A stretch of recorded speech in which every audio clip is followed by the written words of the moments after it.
Okay, the next tab we're going to go to is the Sales tab. And I just go down here and click Sales and it takes us here. This is the one tab that I really can't help you with other than tell you where things go. Everybody in the program is going to be opening up a different business and you have to be the expert in your business. So this is the sales and you have to be able to know what kind of sales you can expect to have. So we're going to start, again, we've got these little red tabs and this thing simply says replace these products with your own. So I'm going to put in some products that I have. So I'm adding wedding pack number 1, and I'm actually going to say, okay, maybe I'm going to have 2 or 3. Wedding pack number 2, wedding pack number 3, and number 4. The wedding pack number 1 is simply going to be, I'll show up, I'll shoot your wedding. And it's only going to be into the studio. During the formals, you come into the studio, we shoot your wedding, and you get X number of 8x10s, X number of 5x7s, that type of stuff. I'm going to book 2 hours to do this, but it's studio only. I don't go to the church, I don't go to the home and whatnot. So that might be $1,500. So I put the labels there, and then down here I say this is how much I'm going to charge for that. Wedding package number 2 might be a little bit more involved. Maybe I go to the church and then we move back to the studios. So that could be a $3,000 package.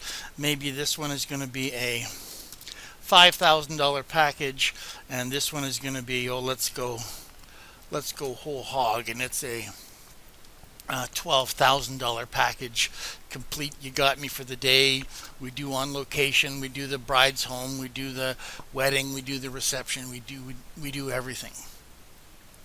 And then with all of these things here, I simply get to say when and how many of these do I shoot in a month. So notice that it's got November. It still has that same date. And if I wanted to change this date, I can go back to the Generals tab and change the date. That's where it's getting its start date from. So these are my wedding packages. When am I going to start shooting them?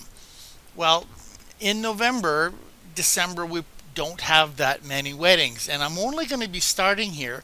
I can start taking bookings for these right now, but I'm not going to be actually doing this because I'm not open for business until November. So then I look at when is my busy season. My busy season is going to start probably April, May, June, July in here. This is going to be my busy season. So let's play pretend here. I'm going to get one of those and maybe 2 there, and I'm going to get 4 of those there and another 4 there.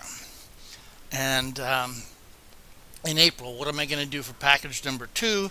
So maybe I'm going to get 2 there because it's a more popular package. 3, and let's go 4, and let's go 5. This full-blown one is not going to be that popular of a package. Every once in a while I'm going to get one. Let's say that in June I get 2 of those, and maybe 1 in April and none in May and June, or none in April and May. Number 3, I'm just going to go 2 just to get some stuff in there. I can do more of these. I get to put them wherever I want, wherever I think I'm going to be making sales. The information you get here, a lot of it is going to come from your surveys. You're out there, you're doing your original surveys, and part of the surveys is, would you hire a photographer? Would you hire us as being your photographer? And based upon that, it'll give you an idea of what you can expect for sales. So I want to show you something else. Notice that as I put something here, it shows up down here. It also shows up on year 2 down here and up here, and it'll show up in year 3, year 4, and year 5.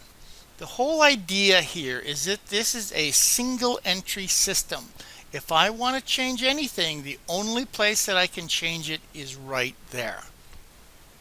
So what other things should I put in here? So I'm going to look at and say other things that are typically offered by a professional photographer. And because I have a tendency of being magic, little known fact, I'm going to go BAM! And voila, I filled some in. So let's take a look at some of the things that I put here. So I've got some grad photos. And when is the grad season? Well, grad could be slightly different than what the wedding season is.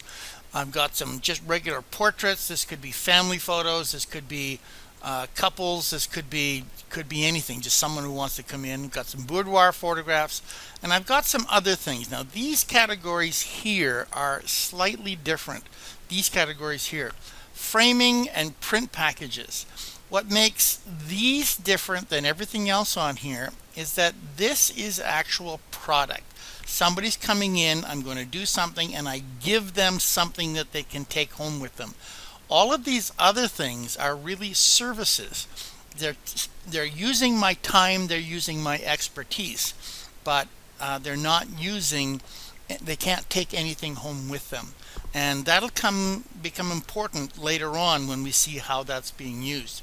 So I've also filled in some numbers here, and right now these numbers are just fairly generic. I just sort of threw something down just to have something in. They might not be really accurate for a real business, but it's good for what we need it for. So let's continue down. I want to say something else here. Framing. I've got framing at $1. And the reason I put $1 here is because I have a whole wealth of frames, and they're all sorts of different sizes. And I don't really want to get into trying to guess how many 5x7s, how many 8x10s, how many 11x14s and whatnot I'm going to put out. But I can say, look, these are kind of things that are on the shelf. People come in and say, oh yes, and I want a frame too. And they're kind of a generic thing. They're kind of like an after service. So I really don't know exactly the numbers, but I can tell you that on average, and I got something wrong here, on average, I'm going to sell about $350 worth of framing. So because anything times 1 is itself, framing becomes a $1 item, but I'm going to sell 350 of them, and in this particular case I'm not meaning 350 of any particular number of things. I'm going to say on average it's about $350 per month on framing, and that's all the sizes and whatnot of framings that I have. So you can see what happens down here is this tells me my sales. I have a total of $21,000 worth of sales in the first month. Over here in April, I've got a total of $40,000 worth of sales. In June, I've got $73,000 worth of sales. And I know that I'm making $10,000 worth of wedding package number 3. $24,000 of wedding package number 4, and then $12,000 there. And what happens is it's simply looking up at these numbers and saying I'm shooting 2 of those, and how much is it for? Well, wedding package number 4 is $12,000, so there's that 2 times 12 gives me my 24. So your task is then to go through and fill out in these numbers here how many of each of these things I'm going to do. Don't worry about what is it going to cost you. Don't worry about your time, your hours, your anything. Just says how many of these will I sell in these months. And then you're going to do exactly the same thing for year 2, year 3, year 4, and year 5. And you should probably see some growth. Most people start off at a fairly small number when they first open up. Their sales, they're kind of a typical S-curve. It's kind of like this, and then comes up across the top. That's a very typical for small businesses. Unless, there are some industries, and I know of some of our past clients, the moment that they opened their doors on day 1, they were at maximum capacity. So chances are a photographer won't be that way. The only other thing you have to worry about is right here, projected AR. AR is accounts receivable. And this simply says, how much of the money are you going to get paid immediately or within 30 days of doing the job? If you're a 7-Eleven, then of course 100% of everything goes in here. If you're a photographer and you have any commercial accounts, then this number could be higher that you don't get paid later, because commercial accounts have a tendency of coming through an agency or something. So maybe as a commercial photographer, I would have 50%, and then this would be 25% and 25%. There's a little check in there. It tells me total sales is 100. For the purposes of this, we're not going to have any bad debts. That will be dealt with your accountant later on at the end of the year. So any other questions with this? It's fairly simple and straightforward. You simply list the services and or products that you're going to sell. You come through here and you say, how many of them am I going to sell? And then you put in the prices. Oh, one more thing that I should say.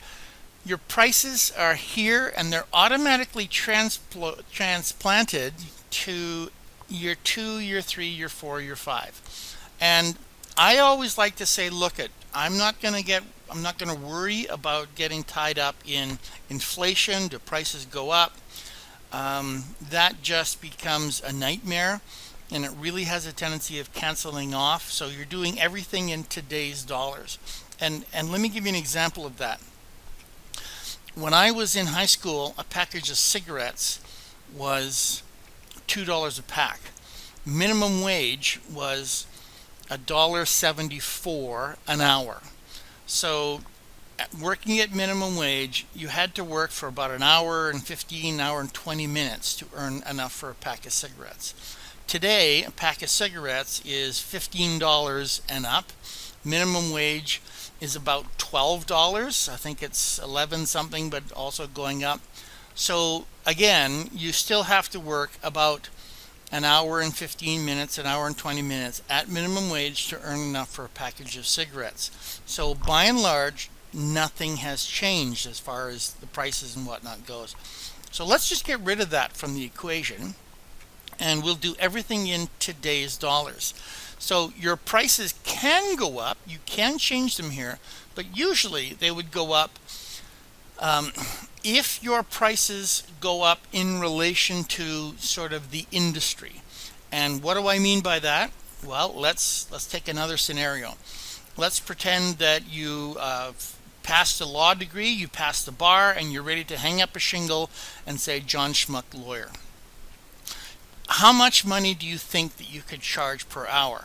Well, the going rate for most lawyer work, depending upon if it's criminal or real estate or stuff like that, but let's take an average of about $150 an hour.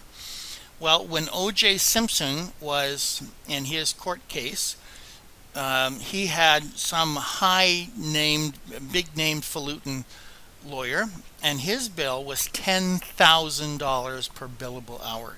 So his rate, the defendant O.J. Simpson, was notably higher than everybody else in his industry, or than what the average is in your industry. And if yours does the same thing, well, then you can raise or change your prices in that. But other than things like that, I would have a tendency of saying, no, let's do everything in today's dollars. If that makes sense, thank you very much, and we'll go on to the next tab. See you in the next video.